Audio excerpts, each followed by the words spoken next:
Hello everyone. So once again welcome to SSC Telugu YouTube channel. So ఈ సెషన్లో మనం వచ్చేసరికి మన ఎఫ్ఆర్బి సిరీస్ ఎకనామిక్స్లో క్లాస్ 7లో అయితే ఉన్నాం. సో ఈ సెషన్లో మనం వచ్చేసరికి బ్యాంకింగ్ యొక్క లాస్ట్ లెక్చర్ అనేది చూడబోతున్నాం. సో ఇక్కడతో మనం ఏదైతే బ్యాంకింగ్ అనేది ఉందో అది కంప్లీట్ అవుతుంది. సో ప్రీవియస్గా మనం ఏంటంటే బ్యాంకింగ్కి సంబంధించి ఆర్బీఐ గురించి ఆర్బీఐ అనేది ఏ విధంగా బ్యాంక్స్ని రెగ్యులేట్ చేస్తుంది, ఏ విధంగా ఆర్బీఐ అనేది మార్కెట్లో ఒకవేళ ఇన్ఫ్లేషన్ కనుక ఉంటే ఏదైతే రేట్స్ అనేవి ఉంటాయో అవి రెపో రేట్ కానివ్వండి, రివర్స్ రెపో రేట్ కానివ్వండి, బ్యాంక్ రేట్ కానివ్వండి, ఇవన్నీ కూడా పెంచి మార్జినల్ స్టాండింగ్ ఫెసిలిటీ కానివ్వండి, ఇవన్నీ కూడా పెంచి దాన్ని ఏం చేస్తుంది, ఇన్ఫ్లేషన్ని కంట్రోల్ చేస్తుంది. ఈ ఫిజికల్ పాలసీస్ అనేవి ఎవరో అనౌన్స్ చేస్తారు, ఇదంతా మనం ఏంటంటే చూడడం జరిగింది. కరెన్సీ ప్రింటింగ్ గురించి, ఫియాట్ మనీ, ఇదంతా మనం చూసాం. సో ఇది వచ్చేసరికి last session in the banking. Clear? Next ఇప్పుడు చూడండి, ఫస్ట్ ఆఫ్ ఆల్ ఏదైతే మన యొక్క పీడిఎఫ్ అనేది ఉందో, ఈ మైండ్ మ్యాప్ యొక్క పీడిఎఫ్ అనేది ఉందో, ఇది మీకు పర్మర్ ఎస్ఎస్సి టెలిగ్రామ్ ఛానల్ నుంచి దొరుకుతుంది. లేదంటే మీరు ఏం చేయొచ్చు, మా SSC Telugu official YouTube channel, okay, SSC official Telegram channel అనేది ఉంది. సో అక్కడి నుంచి అయినా కూడా మీరు డౌన్లోడ్ అయితే చేసుకోవచ్చు, ఎస్ఎస్సి తెలుగు. క్లియర్? ఇప్పుడు చూడండి, ఫస్ట్ ఆఫ్ ఆల్ ఇక్కడ వచ్చేసరికి లిక్విడిటీ. సో లిక్విడిటీ గురించి మనం ఆల్రెడీ డిస్కస్ చేస్తాం. లిక్విడిటీ అంటే ఏంటి? ఏదైనా ఒకటి చాలా ఈజీగా మన చేతికి రావడం, అవునా? సో ఇప్పుడు ఫర్ సపోజ్ మీకేంటంటే ఒక వస్తువు కావాలి. సో మీరు ఏం చేశారంటే ఒక ఎగ్జిబిషన్కి వెళ్ళారు. సో ఎగ్జిబిషన్కి వెళ్ళి అక్కడ ఏం చూసారంటే ఒక టాయ్ అనేది చూసారు. సో మీరేం చేశారంటే మీ యొక్క ఎవరైతే పిల్లలు ఉంటారో, మీ అక్క కొడుకులు కానివ్వండి, కూతులు కానివ్వండి, మీ నెఫ్యూ నీస్ వాళ్ళని పిలుచుకుని వెళ్ళారు. వాళ్ళు ఏం చేశారంటే మిమ్మల్ని ఒక టాయ్ అనేది అడిగారు, అవునా? సో మీరు ఏం చేయాలి, దాన్ని కొనివ్వాలి. సో ఆ టాయ్ అనేది మీరు కొనాలంటే మీ దగ్గర ఏముండాలి, క్యాష్ ఉండాలి. సో క్యాష్ అనేది మీరు ఇచ్చేస్తే వాళ్ళకి, వాళ్ళు ఏం చేస్తారు, ఆ టాయ్ అనేది మీకు ఇస్తారు. సో ఇక్కడ మనం ఏం చెప్పొచ్చు, ఏదైతే క్యాష్ అనేది ఉందో చాలా లిక్విడ్ ఫామ్ అనమాట. అలా కాకుండా మీరు నేను ఫోన్పే చేస్తానని చెప్పేసి ఫోన్పే అయినా చేయొచ్చు, అవునా? ఫోన్పే చేసినా చేయొచ్చు. కానీ ఆ ఫోన్పే ఏదైతే ఉందో అది రిజెక్ట్ చేసే ఛాన్స్ అనేది ఉంది. సో వాళ్ళు ఏం చెప్పొచ్చు, మా దగ్గర ఫోన్పే అనేది లేదు, మాకు క్యాషే కావాలని చెప్పొచ్చు. కానీ వాళ్ళు క్యాష్ అనేది రిజెక్ట్ చేయగలరా? లేదు. అదే విధంగా లిక్విడిటీ అనేది వర్క్ అవుతుంది. సో క్యాష్ అనేది అన్నిటికంటే ఎక్కువ లిక్విడిటీ అనేది ఉంటుంది. దాని తర్వాత మనకు చెక్స్ వస్తాయి, దాని తర్వాత గవర్నమెంట్ బాండ్స్ అనేవి వస్తాయి. క్లియర్? ఓకేనా? ఏవైతే డిమాండ్ డిపాజిట్స్ ఉంటాయో అవి మోర్ లిక్విడ్ దాన్ టైమ్ డిపాజిట్, టర్మ్ డిపాజిట్ కంటే ఇవి చాలా లిక్విడ్గా ఉంటాయి. ఎందుకంటే ఆల్రెడీ మనం చూసాం. ఫిడ్యూషియరీ మనీకి ఈ ఫియాట్ మనీకి మధ్య డిఫరెన్స్ ఏంటి? మనం ఫియాట్ మనీ అనేది నేర్చుకున్నాం. So fiat money is nothing but are legal tender money. So ఈ మనీని ఎవరు రెఫ్యూజ్ చేయలేరు. కానీ ఈ ఫిడ్యూషియరీ మనీని రెఫ్యూజ్ చేయొచ్చు. ఇది ఏమవుతుందంటే ఇద్దరి మధ్య అగ్రిమెంట్, మ్యూచువల్ అగ్రిమెంట్ ద్వారా ఏమవుతుంది, ఈ ఫిడ్యూషియరీ మనీ అనేది వర్క్ అవుతుంది. సో ఎగ్జాంపుల్ కనుక మనం తీసుకుంటే చెక్స్. సో ఇప్పుడు నాకేం కావాలంటే ఒక 2 లక్షల అమౌంట్ అనేది కావాలి. సో నేనేం చేశాను, ఒక పర్సన్ దగ్గరికి వెళ్ళి నాకు 2 లక్షలు నువ్వు నా దగ్గర డబ్బులు అప్పు తీసుకున్నావు, ఆ 2 లక్షలు నాకు ఇమ్మని చెప్తే ఆయన ఏం చేయొచ్చు, ఆయన నాకు 2 లక్షల చెక్ అనేది రాసివ్వచ్చు. నేను దాన్ని తీసుకోవచ్చు, తీసుకోకపోవచ్చు. నేను దాన్ని రెఫ్యూజ్ చేయొచ్చు. ఎందుకు రెఫ్యూజ్ చేయొచ్చు? నాకేంటంటే ఇది అంతా తలకాయ నొప్పి. నేను ఈ చెక్ తీసుకొని బ్యాంక్‌కెళ్ళాలి, బ్యాంక్‌కెళ్ళి డిపాజిట్ చేయాలి, డిపాజిట్ చేసి అక్కడ కూర్చోవాలి. కూర్చున్న తర్వాత వాళ్ళేంటంటే పిలుస్తారు. పిలిచి నా మొఖం అనేది చూసి నా అకౌంట్‌లో డబ్బులేస్తారు. మళ్ళీ దాన్ని నేను విత్‌డ్రా చేయాలి. ఇదంతా అవసరమా? నాకు డైరెక్ట్‌గా క్యాష్ ఇయ్యి అని చెప్పేసి చెప్పొచ్చు. లేదంటే వాడికి నాకి అగ్రిమెంట్ గనక ఉంటే, ఓకేనా, రీసెంట్‌గా ఎక్కువ ట్రాన్సాక్షన్స్ గనక జరుగుతూ ఉంటే, నేను వాడికి ఏంటంటే ఏదైతే బిజినెస్ ప్రొడక్ట్స్ అనేవి ఉంటాయి, అవి సప్లై చేస్తుంటాను. ఆయన ఏంటంటే నాకు పేమెంట్స్ అనేవి ఇస్తున్నాను. అంటే మా ఇద్దరి మధ్య మ్యూచువల్ అగ్రిమెంట్ అనేది ఉంది. సో అప్పుడు నేను ఏం చేయొచ్చు, చెక్స్ అనేవి యాక్సెప్ట్ చేయొచ్చు. అదేవిధంగా ఇప్పుడు బిట్ కాయిన్స్ అనేవి కూడా రన్ అవుతున్నాయి. బిట్ కాయిన్స్ కానివ్వండి, పైకాన్ కానివ్వండి, ఎథర్ కాయిన్ కానివ్వండి, ఇవన్నీ కాయిన్స్ అనేవి రన్ అవుతున్నాయి. సో ఇవన్నీ మ్యూచువల్ అగ్రిమెంట్ ద్వారా రన్ అవుతాయి. సో దీన్నే మనం ఫిడ్యూషియరీ మనీ అంటాం. సో ఫియాట్ మనీని, ఫిడ్యూషియరీ మనీని కన్ఫ్యూజ్ అవ్వద్దు. అది వేరే, ఇది వేరే. Fiat money is legal tender money. Legal tender మనీది, ఓకేనా? నెక్స్ట్ దీని తర్వాత ఇప్పుడు చూద్దాం. సో టైప్స్ ఆఫ్ మనీలో డిఫరెంట్ టైప్స్ అనేవి ఉంటాయి. కరెన్సీ అండ్ సర్క్యులేషన్ అనేది ఉంటుంది. డిమాండ్ డిపాజిట్స్ ఉంటాయి. Demand deposit with RBI, postal deposit, ఇవన్నీ ఉంటాయి. సో ఇదంతా మనం తర్వాత చూద్దాం, ఓకేనా? సో ఏదైతే మనకి చాలా ఇంపార్టెంట్ కాన్సెప్ట్ ఏంటంటే టైప్స్ ఆఫ్ మనీ మనకి ఎగ్జామ్ పర్స్పెక్టివ్ అంత ఇంపార్టెంట్ కాదు. కానీ మనీ అగ్రిగేట్స్ ఏదైతే ఉందో అది మనకు చాలా ఇంపార్టెంట్. ఎగ్జామినేషన్లో ఏం చేస్తాడంటే M0, M0, M1, M2, M3, M4, so ఇవన్నీ డైరెక్ట్గా అడుగుతారు. సో ఆ మనీ అగ్రిగేట్స్ అనేవి నేర్చుకుందాం. సో బేసికలీ ఈ మనీ అగ్రిగేట్స్ అంటే టోటల్గా 5 ఉంటాయండి. సో అందులో మనం M0 నుంచి స్టార్ట్ చేస్తాం. M0 M0 లేదా M0 అంటాం, M1, దాని తర్వాత M2, దాని తర్వాత M3 అండ్ M4. ఓకేనా. సో M0లో ఏమొస్తుంది?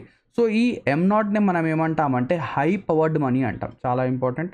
M0ని మనం ఏమంటాం? It is known as high powered money లేదా రిజర్వ్ మనీ లేదా మానిటరీ బేస్ అంటాం. అంటే 0 కాబట్టి ఇది బేస్. సో ఈ M0లో మనకేమొస్తుంది? Currency in circulation.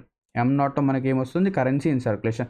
Currency in circulation అంటే ఏంటి? ఇది కూడా 2 విధాలుగా ఉంటుంది. సో ఇక్కడ చూడండి, కరెన్సీ ఇన్ సర్క్యులేషన్ అంటే currency with public, currency with bank. అంటే పబ్లిక్ దగ్గర ఏదైతే కరెన్సీ అనేది ఉందో, అంటే మీ జేబులో, మీ జేబులో, నా జేబులో, మీ పర్స్లో, నా పర్స్లో, మీ మమ్మీ యొక్క బీరువాలో ఎంతైతే డబ్బులు ఉందో అది వస్తుంది. అండ్ దాంతోపాటు మనం ఎంతైతే మన బ్యాంక్స్లో డబ్బులు అనేవి దాచుకున్నామో అది కూడా వస్తుంది. సో కరెన్సీ ఇన్ సర్క్యులేషన్ అంటే ఇవి 2 కూడా వస్తాయి. అండ్ అదేవిధంగా బ్యాంకర్స్ డిపాజిట్ విత్ ఆర్బీఐ. అంటే ఇక్కడ మనం చెప్పాం కదా, బ్యాంకులు ఏం చేస్తాయంటే ఆర్బీఐ దగ్గర ఒక డిపాజిట్ని ఉంచడం అయితే జరుగుతుంది. సిఆర్ఆర్, ఎస్ఎల్ఆర్ అవన్నీ మనం చూసాం. సో ఇది కూడా మనకేంటంటే M0లో వస్తుంది. ఓకేనా. నెక్స్ట్ దాంతోపాటు other deposits with RBI. So ఇవి కూడా వస్తాయి. సో బ్యాంక్స్ ఆర్బీఐలో డిపాజిట్ చేస్తాం, అది వస్తుంది. అండ్ దాంతోపాటు ఆర్బీఐలో వేరే వాళ్ళు కూడా ఉంటారు. సో వేరే వాళ్ళు ఏం చేస్తారంటే బయట వాళ్ళు పెద్ద పెద్ద కంపెనీస్ ఆర్బీఐలో కూడా ఏం చేస్తాయంటే డిపాజిట్ అనేది చేస్తాయి. ఎగ్జాంపుల్ కనుక చూస్తే డిపాజిట్స్ ఆఫ్ గవర్నమెంట్ వాళ్ళు అక్కడ ఏంటంటే డిపాజిట్ చేస్తారు. క్వాసీ జ్యుడిషియల్ అథారిటీ వాళ్ళు కూడా అక్కడ డిపాజిట్ చేస్తారు. సో ఏవైతే ఈ బ్యాంక్ డిపాజిట్స్ ఉన్నాయి కదా, ఆర్బీఐ దగ్గర డిపాజిట్స్ ఏ విధంగా ఉంటాయి చూడండి, deposit with RBI, bank deposit with RBI, other deposits with RBI కూడా ఉంటాయి.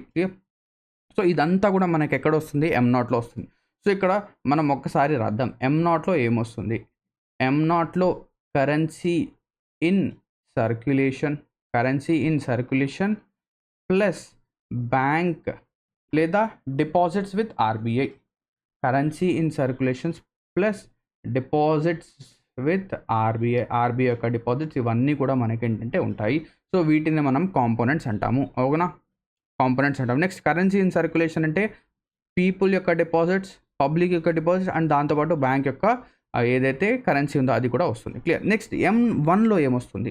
M1లో ఏమొస్తుందంటే మనకు బేసికలీ ఇక్కడ చూడండి, కరెన్సీ విత్ పబ్లిక్ దగ్గర ఎంతైతే కరెన్సీ అనేది ఉందో అది వస్తుంది. సో ఇక్కడ మీరు జాగ్రత్తగా చూడాలి, కరెన్సీ విత్ పబ్లిక్ అంటున్నారు అంటే బ్యాంకులలో ఏదైతే కరెన్సీ ఉందో అది లేదు. So currency with public, demand deposits and other deposits with RBI వస్తుంది. ఓకేనా. Currency with public, demand deposits, other deposits with RBI. అంటే మనము M0కి M1కి మధ్య డిఫరెన్స్ అనేది ఏంటి? M0 అండ్ M1 మధ్య డిఫరెన్స్ ఏంటి? సో M0లో M1లో, సో M0లో మనకు వచ్చేసరికి టోటల్ కరెన్సీ ఇన్ సర్క్యులేషన్ అనేది వచ్చేది, కానీ M1లో మనకు వచ్చేసరికి only currency with public. So ఈ రెండింటి మధ్య డిఫరెన్స్ అనేది ఏంటి? కరెన్సీ విత్ బ్యాంక్లో ఏదైతే కరెన్సీ ఉందో, సో బ్యాంక్స్లో ఏదైతే కరెన్సీ ఉందో దాన్ని మనం తీసేస్తే మనకేమొస్తుంది? M1 అనేది వస్తుంది. సో ఇక్కడ మనం ఏం చెప్పొచ్చు? 2 కూడా సిమిలరే. M0, M1 2 కూడా చాలా వరకు సిమిలర్, కొద్దిగా డిఫరెన్స్ అనేది ఉంటుంది. అర్థమైందా? కొద్దిగా డిఫరెన్స్ అనేది ఉంటుంది. Next M2. ఓకేనా. M2లో మనకేముంది? సో M2లో మనకు వచ్చేసరికి M2 is nothing but M1 plus savings deposit with post office. So post ఆఫీస్లో ఏం చేస్తారు? తెలిసి ఉంటే మీ గ్రాండ్ మదరో లేదా మీ గ్రాండ్ ఫాదరో లేదా మీ జేజో లేదా మీ అవ్వో ఏం చేస్తారు? వాళ్ళు పోస్ట్ ఆఫీస్లో అకౌంట్ అనేది క్రియేట్ చేసుకుంటారు.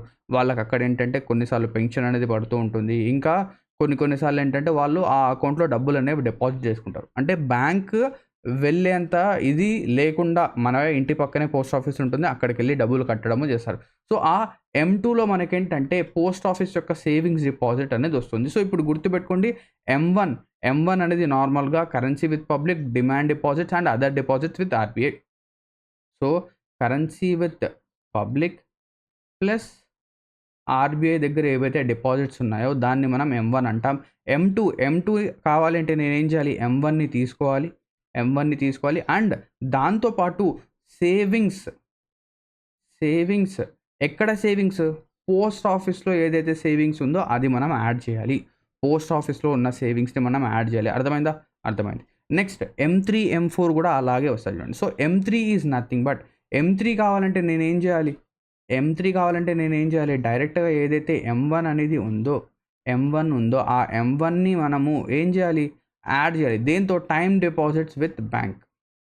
Time deposits with bank. So, time deposits అంటే మనం ఏం చెప్పొచ్చు? ఇవి డిమాండ్ డిపాజిట్స్ చెప్పొచ్చు. లేదా రికరింగ్ డిపాజిట్స్‌గా మనం చెప్పొచ్చు. సో, టైమ్ డిపాజిట్సే అనుకోండి. ఏదైతే మనం ఎఫ్‌డి చేస్తాము, లేకపోతే రికరింగ్ డిపాజిట్ చేస్తామో దాన్నే మనం ఏమంటాం? టైమ్ డిపాజిట్స్ అంటాం. ఇక్కడ ఇలా గుర్తుపెట్టుకోండి. So, M3 is equals to M1 plus time deposits, M1 plus time deposits and M4 కావాలంటే నేనేం చేయాలి? M4 కావాలంటే M3 plus all deposits with post office. All deposits with post office. All deposits with post office. So, ఒక్కసారి M1, M2 అనేవి కూడా చూద్దాం. So, M1లో మనకేమొస్తుంది? Currency with public. Currency with public. ఓకేనా? కరెన్సీ విత్ పబ్లిక్ చాలా important. ఇది మీకు కాంపోనెంట్స్ తెలియాలి. కరెన్సీ విత్ పబ్లిక్ ప్లస్ ఆర్‌బీఐలో ఏవైతే టోటల్ డిపాజిట్స్ ఉన్నాయో, ఓకేనా? బ్యాంక్ డిపాజిట్స్ కానివ్వండి, అదర్ డిపాజిట్స్ అవి కూడా వస్తాయి. అదేవిధంగా M2 కావాలంటే నేనేం చేయాలి? M1 plus first of all RBI and banks అనేవి చూసాం. దాని తర్వాత బ్యాంక్స్ నుంచి మనం ఏం చేయాలి? పోస్ట్ ఆఫీస్‌కెళ్ళాలి. సో, పోస్ట్ ఆఫీస్‌కి ఏం చేస్తాం? అక్కడ savings deposits in post office. Post office యొక్క సేవింగ్స్ డిపాజిట్. M3 కావాలంటే M1 plus time deposits with bank. M1 plus time deposits with bank. So, తొందరపడి ఇక్కడ M3 is equals to M2 plus రాశారు. M2 కాదు, M1 ప్లస్ టైమ్ డిపాజిట్. అదే M4 కావాలి అంటే M3 plus all deposits of post office అంతే. So, ఇందులో liquidity యొక్క రేషియో గనక చూస్తే, అంటే లిక్విడిటీ ఆర్డర్ గనక చూస్తే M1 అనేది అన్నిటికంటే చాలా చాలా లిక్విడ్‌గా ఉంటుంది. ఎందుకంటే ఇక్కడ కరెన్సీ, క్యాష్ అనేది వస్తుంది కాబట్టి. దాని తర్వాత M2, దాని తర్వాత M3, దాని తర్వాత M4 అండ్ ఇక్కడ M1 అండ్ M2 ఈ రెండిటిని మనం నారో మనీ అంటాం. ఈ రెండిటిని మనం నారో మనీ అంటాం. ఇక్కడ మీరు చూడొచ్చు. ఈ రెండిటిని మనం నారో మనీ అంటాం. అండ్ M3 అండ్ M4 ఈ రెండిటిని మనం ఏమంటాం? బ్రాడ్ మనీ అంటాము. దీన్ని మనము బ్రాడ్ మనీ అంటాము. అర్థమైందా? నెక్స్ట్ ఇప్పుడు చూడండి, ఇక్కడ మనం ఆల్రెడీ చూసాం మన ఎర్విన్ ఫిషర్ గారు మనీ ఇల్యూజన్ గురించి చెప్పారని చెప్పేసి. సో, ఈ మనీ ఇల్యూజన్ అనేది ఎలా ఉంటుంది? సో, మనం ఏం చేస్తాము? మన వేజెస్ అనేవి 1% ఏమయ్యాయి? తగ్గాయి. లేదా ఈ 1% అనేది తగ్గింది అనుకుందాం. మన వేజెస్ వచ్చేసరికి -1% అయింది. కానీ ఇన్ఫ్లేషన్ వచ్చేసరికి నెగిటివ్‌లో 2% వెళ్ళింది. అంటే మన వేజెస్ అనేవి ఏమైనట్టు? +1%. సో, ఇది మీకు అర్థం కాకపోయినా లెట్ అస్ సపోజ్ మీ యొక్క వేజెస్ అంటే మీ యొక్క సాలరీ అనేది 10% పెరిగింది. సాలరీ అనేది ఏమైంది? 10% పెరిగింది. కానీ రీసెంట్‌గా మనం చెక్ చేసినప్పుడు ఇన్ఫ్లేషన్ అనేది ఏమైంది? 6%గా ఉంది. 6% మరీ ఎక్కువ. Let us suppose 5%. ఇన్ఫ్లేషన్ వచ్చి ఏమైనట్టు? 5% పెరిగింది. మనం ఏమనుకుంటున్నాం? మన సాలరీ అనేది 10% పెరిగింది. ఇంతకుముందు నేను ₹1,00,000 సంపాదిస్తున్నాను. ఇప్పుడు 1,10,000 సంపాదిస్తున్నాను. కానీ దీంతో పాటు ఇక్కడ ఇన్ఫ్లేషన్ అనేది కూడా ఉంది కదా! అంటే మన యాక్చువల్ సాలరీ అనేది ఎంత ఇంక్రీజ్ అయింది? సాలరీ ఇంక్రీజ్‌లోంచి మనం మన ఇన్ఫ్లేషన్‌ని తీసేస్తే సో, 10 - 5 ఈస్ 5. సో, యాక్చువల్‌గా మన సాలరీ అనేది 5% పెరిగింది. కానీ మనకేం కనిపిస్తుంది? 10% పెరిగింది అనే ఒక ఇల్యూజన్ అనేది మనకు కనిపిస్తుంది. సో, దాన్నే మనం ఏమంటాం? Money illusion. సో, ఇక్కడ చూడండి, వేజెస్ అంటే మన సాలరీ అనేది 5% పెరిగింది. కానీ ఇన్ఫ్లేషన్ వచ్చేసరికి 7% ఉండడం వల్ల ఇక్కడ సాలరీ అనేది పెరిగిందా? మనకు కనిపిస్తుంది 5% పెరిగింది. కానీ ఇన్ఫ్లేషన్ కూడా పెరిగింది కాబట్టి ఇక్కడ సాలరీ అనేది నెట్ ఎఫెక్ట్ వచ్చేసరికి 2% తగ్గింది. సో, దీన్నే మనం ఎంవి = పీటీ అంటాం. సో, ఎం అంటే మనీ సప్లై, వి అంటే వెలాసిటీ ఆఫ్ సర్క్యులేషన్, పి అంటే ప్రైస్ లెవెల్, టీ అంటే ఆల్ ట్రాన్సాక్షన్స్. సో, ఎప్పుడైనా కానివ్వండి మనీ సప్లై అనేది పెరిగితే వేరే ఫ్యాక్టర్స్ అన్నీ కూడా మనం కాన్స్టెంట్‌గా ఉంచితే, అంటే velocity and circulation, all transaction అనేవి మనము కాన్స్టెంట్‌గా ఉంచితే, అంటే ఇవి 2 కూడా మనం కాన్స్టెంట్‌గా ఉంచితే ఎప్పుడైతే మనీ సప్లై అనేది పెరుగుతుందో price level of the goods కూడా పెరుగుతుంది. So, price level of the goods అనేవి కూడా పెరుగుతుంది. సో, ఎప్పుడైనా ఆలోచించారా? సో, మన ఇండియాకి ఏంటంటే ఇన్ని లక్షల కోట్ల అప్పులు అనేవి ఉన్నాయి. అవునా? ఇన్ని లక్షల కోట్లనేవి అప్పులు ఉన్నాయి. సో, ఎప్పుడైనా మనం ఆలోచించున్నాం చిన్నప్పుడు. ఈ కరెన్సీ అనేది మనమే ప్రింట్ చేస్తాం కదా! మనమే ఒక 1000 కోట్లు మనమే ప్రింట్ చేసేసి ఆ అప్పులు తీర్చేస్తే సరిపోతుంది కదా! సో, అప్పుడేమవుతుందంటే మీరు మనీ సప్లై మార్కెట్‌లోకి మనీ అనేది ఎక్కువగా పంప్ చేసేస్తున్నారు. సో, మనీ సప్లై అనేది పెంచేస్తున్నారు. ఎప్పుడైతే మార్కెట్‌లో మనీ సప్లై అనేది మీరు అంటే సడెన్‌గా మీరేంటంటే ఒక 1,00,000 కోట్లు ప్రింట్ చేసేసి దాన్ని అప్పులు తీర్చేద్దామని చెప్పేసి చేసేసారు. సో, మార్కెట్‌లో ఆ 1,00,000 కోట్ల డబ్బులనేది మార్కెట్‌లోకి వచ్చేసింది. సో, ఎప్పుడైతే మనీ సప్లై అనేది పెరిగిందో ఇక్కడ వేరే ఫ్యాక్టర్స్ అన్నీ కూడా కాన్స్టెంట్‌గా ఉన్నాయి. అప్పుడు ఏమవుతుంది, ఇంతకుముందు రూ. 10కి దొరికే చాక్లెట్ అంటే రూ. 5కి, రూ. 10కి దొరికే మంచి చాక్లెట్ ఇప్పుడు రూ. 100 అవుతుంది. లేదా రూ. 1000 అయ్యే ఛాన్స్ కూడా ఉంది. సో, దీన్నే మనం ఏమంటాం, దీన్నే ఇన్‌ఫ్లేషన్ ఫ్యాక్టర్స్ అంటాము. సో, ఇక్కడ మనం ఏం చేస్తున్నాం, డైరెక్ట్‌గా మనీ సప్లై అనేది చాలా విపరీతంగా ఇన్‌ఫనైట్ రేట్‌లో మనం పెంచేస్తే, అలాగే ప్రైస్ లెవెల్స్ కూడా ఇన్‌ఫనైట్ రేట్‌లో పెరిగిపోతాయి. ఓకే. నెక్స్ట్ ఇక్కడ చూద్దాం నాన్ పర్ఫార్మింగ్ అసెట్స్. చాలా చాలా ఇంపార్టెంట్ కాన్సెప్ట్. ఏవైతే బ్యాంక్స్ అనేవి ఉంటాయో, ఈ బ్యాంక్స్ అనేవి ఈ పర్టిక్యులర్ థింగ్‌తో అంటే ఎన్‌పీఎస్‌తో చాలా చాలా సఫర్ అవుతూ ఉంటాయి. సో, ఎన్‌పీఎస్ అంటే ఏంటి? Non performing assets. అంటే బ్యాంక్స్‌కి కొన్ని అసెట్స్ అనేవి పర్ఫార్మ్ చెయ్యవు. బ్యాంక్స్‌కి కొన్ని అసెట్స్ పర్ఫార్మ్ చేయవు. ఫస్ట్ ఆఫ్ ఆల్ బ్యాంక్స్‌కి అసెట్స్ అనేవి ఏమైతాయి? మనం ఆల్రెడీ డిస్కస్ చేసాం. ఎప్పుడైనా కానివ్వండి, ఒక బ్యాంక్‌కి అసెట్ అనేది ఏమవుతుంది? ఏదైతే బ్యాంక్ లోన్ అనేది ఇస్తుందో, బ్యాంక్ ఏదైతే లోన్ ఇస్తుందో, ఆ లోన్ అనేది ఆ బ్యాంక్‌కి అసెట్ అవుతుంది. బ్యాంక్‌కి అది అసెట్ అవుతుంది. కానీ మనకు అది ఏమవుతుంది? లయబిలిటీ అవుతుంది. సో, మనం బ్యాంక్ తరపు నుంచి ఆలోచించాలి. సో, బ్యాంక్‌కి అసెట్స్ ఏమవుతాయి? లోన్స్. సో, ఈ లోన్స్ అనేవి లోన్స్ అనేవి పెర్ఫార్మ్ చేయడం లేదు అంటే ఏంటి? వాళ్ళు ఇంట్రెస్ట్ అనేది ఇవ్వకపోవడం, లేదా ఆ లోన్ అనేది కట్టకపోవడం, అలా జరిగితే దాన్నే మనం నాన్ పర్ఫార్మింగ్ అసెట్స్ అంటాం. ఎన్‌పీఎస్ అంటాం. సో, ఏదైనా ఒక లోన్ కానివ్వండి, ఏదైనా ఒక అసెట్ ఫర్ ద బ్యాంక్ కానివ్వండి, అది మనం ఎన్‌పీఏగా ఎప్పుడు చేస్తామంటే, అది 90 రోజుల కంటే ఎక్కువ అందులో డిలే గనక ఉంటే, అంటే వాళ్ళు కట్టాల్సిన ఇంట్రెస్ట్ కానివ్వండి, లోన్ అమౌంట్ కానివ్వండి, 90 రోజులు అంటే 3 మంత్స్ కంటే ఎక్కువ డిలే గనక ఉంటే, దాన్ని మనం నాన్ పర్ఫార్మింగ్ అసెట్స్ అంటాం. సో, మన బ్యాంక్స్‌లో అసెట్స్ ఏవైతే ఉంటాయో వాటిని మనం 3 టైప్స్‌గా డివైడ్ చేస్తాం. Regular assets, stress assets and NPA.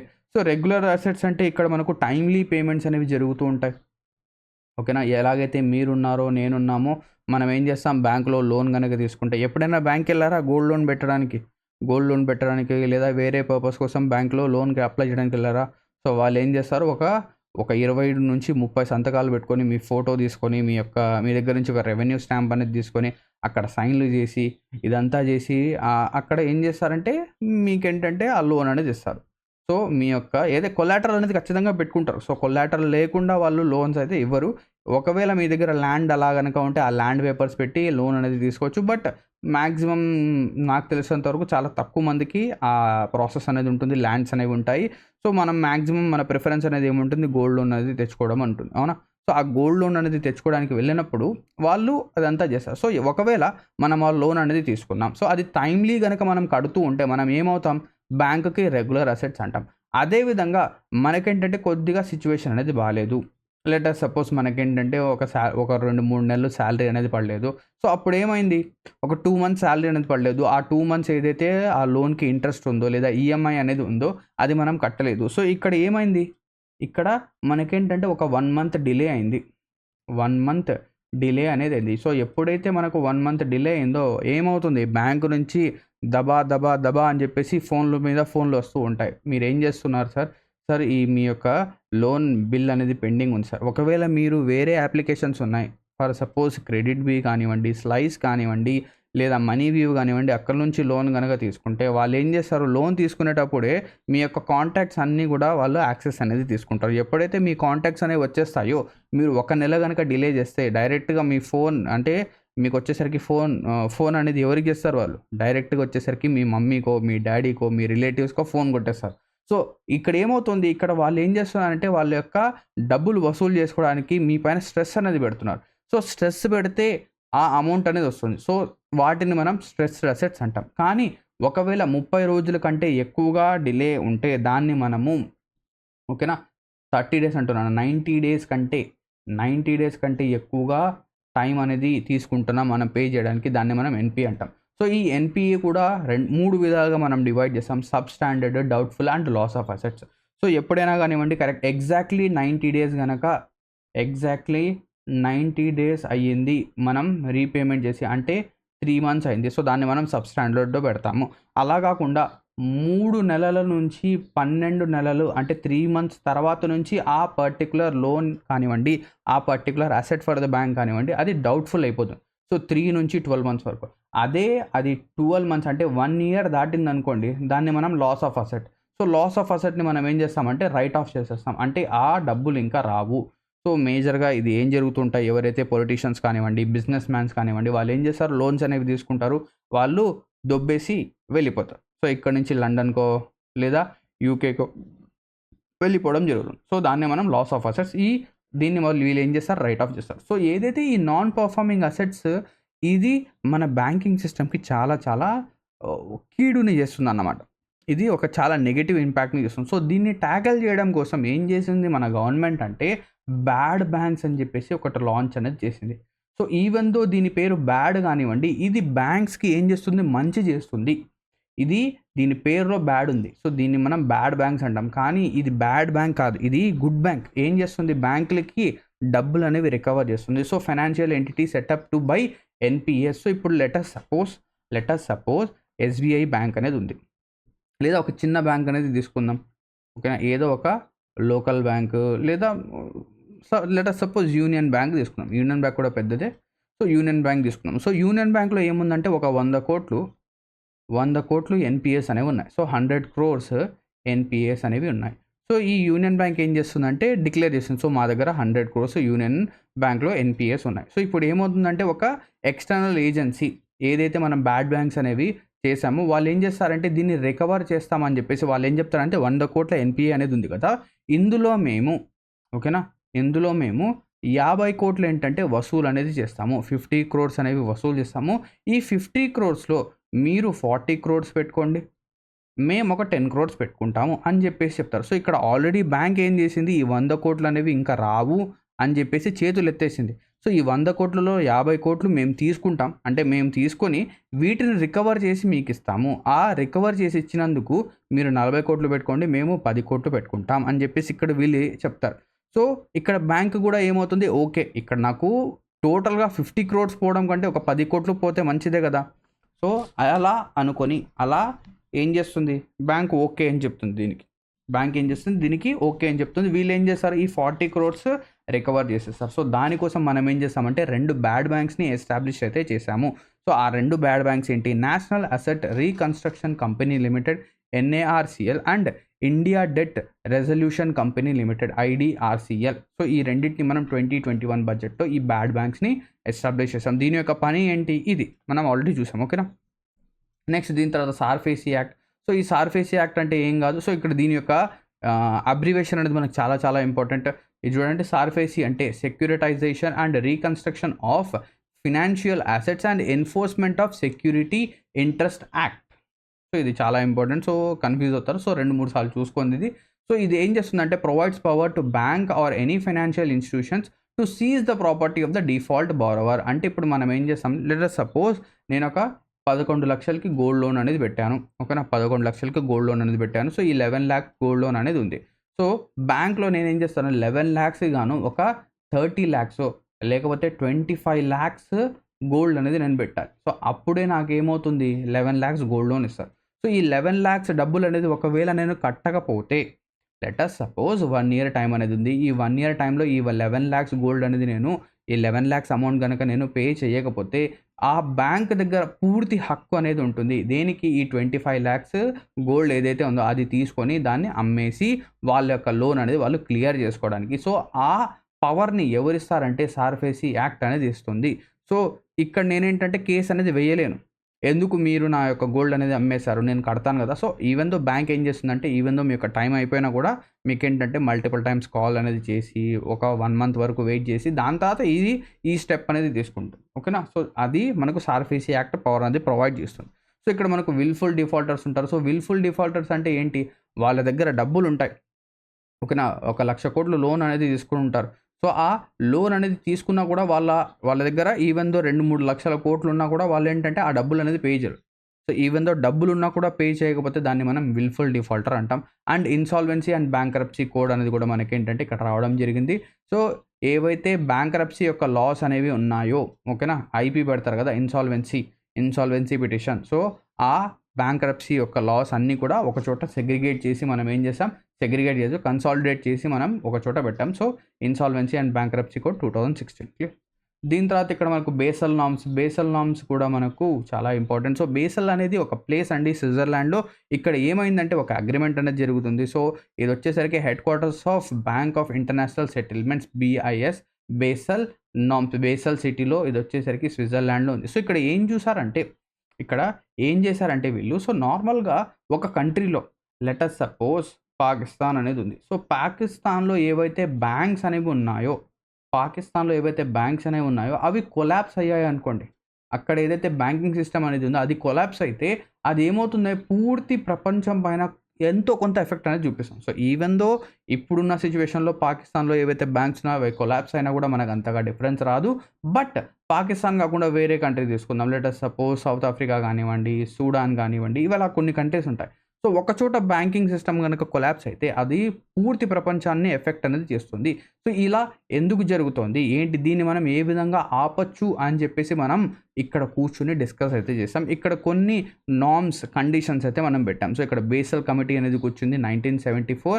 ఇవి G10 ఏదైతే కంట్రీస్ ఉన్నాయో వాళ్ళందరూ కలిసి 1974లో కూర్చోవడం జరిగింది. ఓకేనా?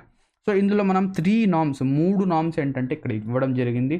మనం ఏం చేసామంటే ఏవైతే అసెట్స్ ఉంటాయో అంటే లోన్స్ ఏవైతే ఉంటాయో బ్యాంకింగ్ అసెట్స్, ఇక్కడ అసెట్స్ అంటే బ్యాంక్ యొక్క అసెట్స్, లోన్స్ ఉంటాయో వాటిని జాగ్రత్తగా స్టడీ చేసి వెయిటెడ్ యావరేజ్ తీసుకోండి అని చెప్పారు. సో, ఇక్కడ చూడండి బేసల్ 1 ఎప్పుడు జరిగింది 1988లో.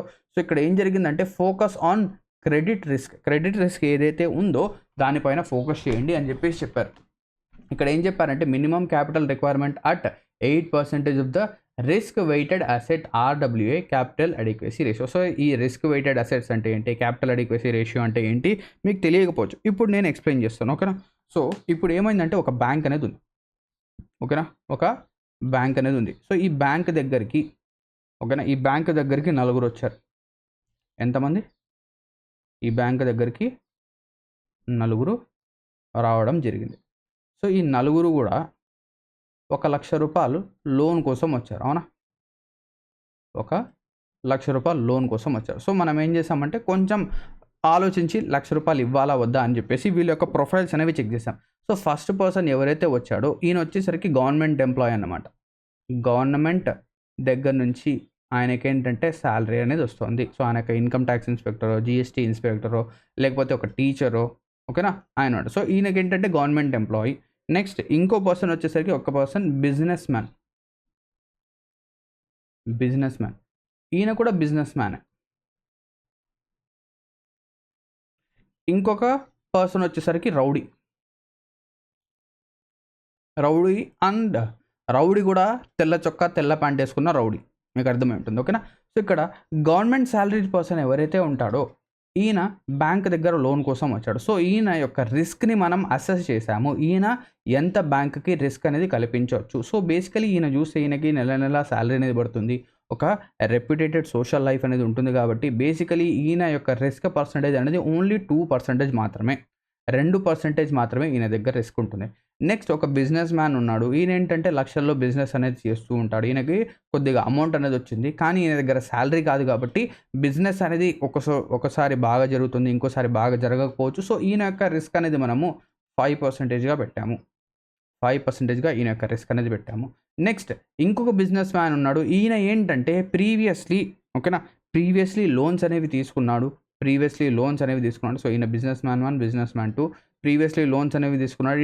ఈయన ఏంటంటే కొన్నిసార్లు లోన్ రీపేమెంట్ దగ్గర కొంచెం ఏంటంటే డిఫికల్టీ అనేది అరైజ్ అయింది. ఆయన ఏంటంటే పేమెంట్ అనేది లేట్‌గా చేయడము, లేదా 2-3 నెలలు డిలే చేయడం అలా జరిగింది. సో, ఈయన యొక్క రిస్క్ అనేది మనం 10%గా పెట్టాము. అండ్ ఎవరైతే ఈ రౌడీ ఉన్నాడో ఈయన యొక్క రిస్క్ వచ్చేసరికి 80% పెట్టాము. ఏం చేసాం? 80% పెట్టాం. అండ్ నలుగురికి మనం ఏం చేసాం? ₹1,00,000 లోన్‌గా ఇచ్చేసాం. లోన్‌గా ఇచ్చేసాం.